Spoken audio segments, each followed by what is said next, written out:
Assalamualaikum warahmatullahi wabarakatuh. Anak-anak yang soleh dan soleha, gimana kabarnya hari ini? Alhamdulillah, semoga semuanya selalu sehat dan tetap semangat.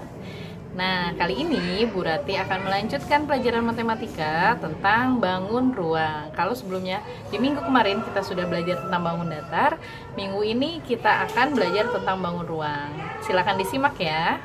Anak-anak yang soleh dan soleha, hari ini Bu Rati akan menjelaskan tentang bangun ruang. Nah, bangun ruang terbagi menjadi 3 jenis. Yang pertama adalah prisma, yang kedua limas, dan yang terakhir bola. Kita akan membahas satu-satu dari 3 jenis ini. Nah, yang pertama yaitu prisma. Prisma ini merupakan bangun ruang yang bentuk alas dan tutupnya sama. Bentuk alas dan tutup sama. Seperti apa contohnya? Misalkan kalian tahu ya, es batu. Es batu itu yang biasanya ada yang jual, bentuknya kalian sebut mungkin balok es. Nah, seperti itu salah satu contoh dari bangun ruang prisma yang disebut balok.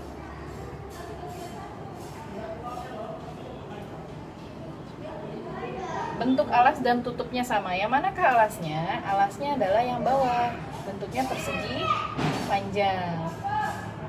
Dan yang manakah tutupnya? Tutupnya yang bagian atasnya, bentuknya juga persegi panjang. Jadi sama-sama persegi panjang. Namanya apa tadi?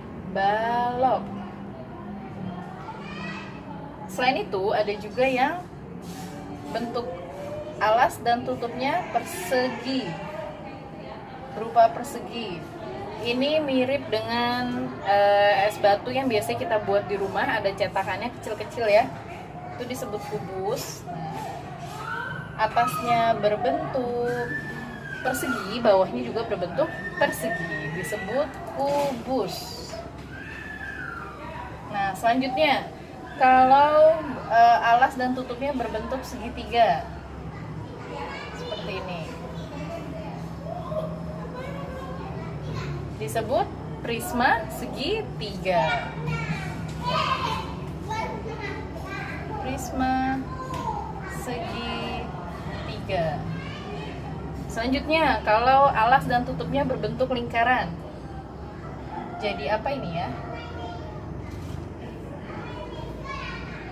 Ini namanya tabung.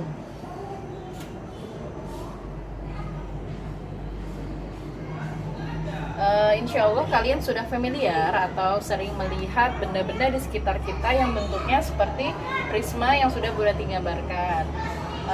Untuk tabung, botol minum kalian, spidol, terus pensil, itu bentuk dasarnya adalah berupa tabung.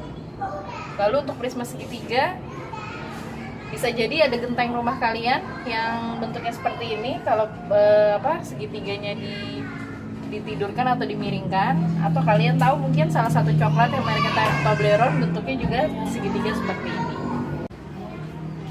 Selanjutnya yaitu bangun ruang berbentuk limas.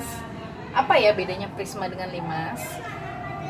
Kalau prisma bentuk alas dan tutupnya sama, sedangkan kalau limas alasnya berbentuk suatu bangun datar, tapi tidak memiliki tutup yang berbentuk bangun datar. Contohnya seperti ini. Misalkan yang bentuknya alasnya berbentuk persegi. Nah, tutupnya itu mengkerucut. Jadi selimutnya berada di satu titik di atas ini. Nah, seperti ini. Ini disebut limas. Jadi alasnya berupa suatu bangun datar, tapi tutupnya berada di satu titik. Ini disebut dengan limas segi empat, karena bentuk alasnya adalah berbentuk segi empat. Selanjutnya, kalau bentuk alasnya segitiga, nah tutupnya berupa mengerucut ke satu titik seperti ini. Ini disebut limas segitiga. Jadi penamaannya sesuai bentuk alasnya. Lalu kalau bentuknya lingkaran, atasnya mengkerucut di satu titik seperti ini. Nah, berarti yakin ini familiar sekali ya. Ini berbentuk apa? Dia punya nama sendiri yang disebut kerucut. Nah, bentuk-bentuk ini juga sudah familiar insya Allah, dan sering kalian lihat. Misalkan yang 5 segi 4 ini mirip dengan genteng rumah kalian juga. Terus piramida, terus juga apalagi kerucut ya, kerucut juga sering kalian temui. Misalkan di pensil kalian, ujung pensilnya sudah runcing, itu berbentuk kerucut juga. Selanjutnya yang terakhir berbentuk bola. Pasti kalian sudah tahu, bola ini bentuknya benar-benar bola seperti bola yang biasanya anak laki-laki pakai atau kalian pakai untuk main sepak bola. Itu juga disebut bangun ruang karena di dalamnya terdapat ruang. Silakan kalian catat penjelasan yang Bu Rati berikan seperti yang ada di papan tulis. Jangan lupa digambarkan dan diberikan nama pada masing-masing bangun ruang. Pertama adalah kubus. Jadi Bu Rati sudah memegang jaring-jaring kubus. Ini adalah jaring-jaring kubus. Yang pertama kita isi adalah berapa jumlah sisinya. Sisi pada bangun ruang adalah berupa bangun datar. Jadi kumpulan dari bangun datar yang disusun membentuk suatu bangun ruang. Kali ini yang Bu Rati pegang tadi adalah bentuk apa ini? Kubus. Nah, kubus ini terdiri dari bangun datar apa sih? Kubus itu ternyata bangun datar yang menyusunnya adalah berupa persegi, segi 4 atau persegi. Dan persegi yang menyusun si kubus ini besarnya sama, dan berapakah jumlahnya? Itu yang disebut dengan sisi. Jadi kalau kalian lihat ini ada kubus, berarti megang kubus, yang disebut dengan sisinya adalah persegi yang kalian lihat di depan, di atasnya, di bawahnya, di kanan, di kiri, juga di belakang. Nah, itu yang disebut dengan sisi. Berapakah jumlahnya? Kita hitung sama-sama ya. 1, 2, 3, 4, 5, 6. Jadi jumlah sisi dari kubus sebanyak 6. Lalu, berapakah jumlah titik sudutnya? Titik sudut itu seperti namanya pasti membentuk suatu sudut. Nah, kalau di ruangan, misalkan di ruang kelas atau di kamar kalian, di manakah yang disebut dengan sudut?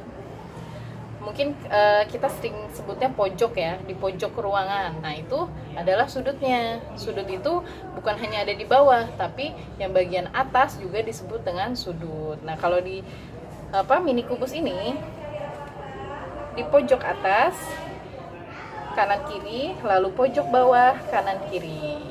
Itu disebut titik sudut. Ada berapakah jumlah titik sudutnya? Kita hitung sama-sama ya. 1, 2, 3, 4, 5, 6, 7, 8. Ada 8 titik sudut. Lalu, rusuk. Berapa jumlah rusuk dari kubus? Apa sih rusuk itu? Seperti yang ada dalam tubuh kita, rusuk itu adalah sebuah tulang. Jadi pertanyaannya seperti ini, berapa jumlah tulang yang dibutuhkan untuk membentuk kubus? Kalau ini kan berupa, yang Bu Rati pegang berupa sisi ya, unsur penyusun dari kubus yang Bu Rati pegang itu berupa sisi, persegi, persegi, persegi, persegi. Tapi yang tadi pertama kali Bu Rati gambarkan itu berupa rusuk. Kita hitung sama-sama ya untuk kubus. Kita gambarkan. 1, ini disebut rusuk. 2, 3, 4, 5, 6, 7, 8, 9, 10, 11, 12. Jadi kubus memiliki jumlah rusuk sebanyak 12 buah. Selanjutnya, bangun ruang yang kedua adalah balok. Lalu yang ketiga, prisma segitiga. Silakan kalian latihan kerjakan sendiri di rumah. Lalu yang selanjutnya akan kita bahas sama-sama, yaitu bangun ruang berbentuk tabung. Nah, berapakah jumlah sisi dari tabung? Untuk menyederhanakannya, kalian bisa menjawab pertanyaan berikut. Kalau kalian ingin membuat tabung, berapakah jumlah lembar kertas yang kalian butuhkan untuk membuat tabung? Kalau kalian ingin membuat tabung, pasti kalian membutuhkan lingkaran sebanyak 2 lembar. Untuk bagian atas dan bagian bawah, dan kita membutuhkan 1 lembar persegi panjang untuk menyelimuti si tabung. Nah, inilah jumlah sisi yang membentuk tabung. Jadi ada berapa sisinya?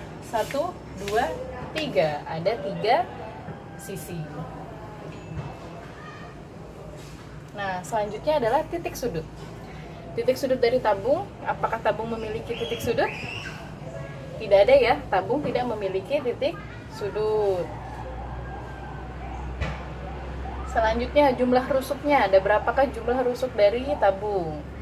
Jumlah rusuk yang dihitung hanya yang di lingkaran atas dan lingkaran bawah, si keliling lingkaran atas dan lingkaran bawah. Jadi rusuknya hanya ada 2, 1, 2. Yang segi 4 ini tidak, yang persegi panjang tidak dihitung sebagai rusuk, karena yang bagian atas ini sama dengan si lingkaran ini, yang bagian bawah juga sama dengan lingkaran yang bawah, karena nanti akan digulung seperti itu. Jadi jumlah rusuknya 2.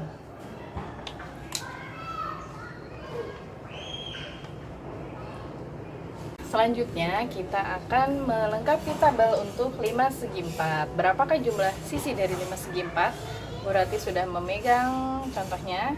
5 segi 4 itu memiliki alas berupa persegi atau segi 4. Lalu selimutnya berada di satu titik di atasnya, bertumpu atau berkumpul di satu titik. Kita hitung sisinya ya. 1, 2, 3, di belakang 4, dan di bawahnya alasnya 5. Jadi jumlah sisi dari 5 segi 4 adalah 5 buah sisi. Lalu ada berapakah titik sudutnya? Titik sudutnya berada di ujung 1, di bagian bawah, depan 2, sebelah sini 3, belakangnya 4, dan yang terakhir ada ke-5. Jadi jumlah titik sudutnya juga ada 5. Nah, ada berapakah rusuknya? Udah digambarkan ya, nah. Untuk 5 segi 4, dia memiliki rusuk sebanyak 1, 2, 3, 4,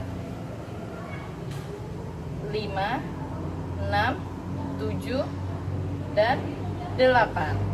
Dia memiliki 8 rusuk untuk 5 segi 4. Oke, anak-anak yang soleh dan soleha, itu tadi penjelasan tentang bangun ruang. Jangan lupa kalian lengkapi catatan kalian dengan gambar-gambar bangun ruang dan namanya yang sudah Bu Rati gambarkan sebelumnya. Dan juga tidak lupa kalian mengerjakan latihan soal berupa tabel dari ciri-ciri bangun ruang yang juga tadi sudah Bu Rati jelaskan. Oke, tetap semangat dan jaga kesehatan. Bu Rati pamit. Billahi taufiq wal hidayah. Wassalamualaikum warahmatullahi wabarakatuh.